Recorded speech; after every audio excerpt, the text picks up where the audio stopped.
Yon guys, welcome back sa Pilipinas. Naku po, eto na nga po ang mainit na panahon. Ayan, meron pa tayo. Wala naman tayo naramdamang jet lag kasi mabilis lang yung biyahe. Tinulog ko sa aeroplano.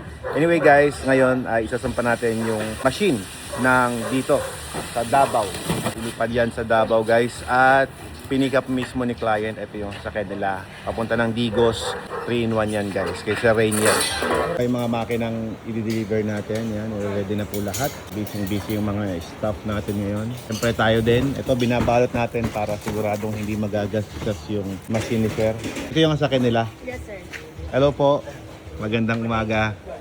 Nagkape na po kayo, Sir? Sige po. Bakit niyo po pinick up? Hindi niyo pa-deliver. Good morning, par.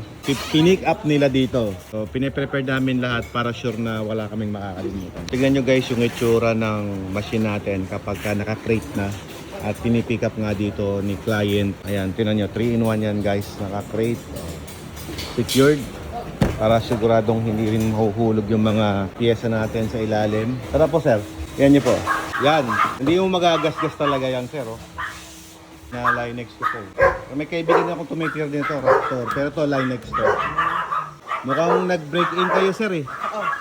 Galing pang Davao. Biniyahin yan, ilang araw? Dalawa? Tatlong araw kayo, Davao. Standard kami sa Samal dahil bagyo. Oo pala, no? So 3 days kayong bumiyahe para makarating ng Pangasinan. Oo. Tapos ito na, kakarga natin dito yung makina. Problema, brand new sasakyan mo, magagasgas to. Hindi yan magagasgas, prep, lapad eh. Ayun o, lapad eh.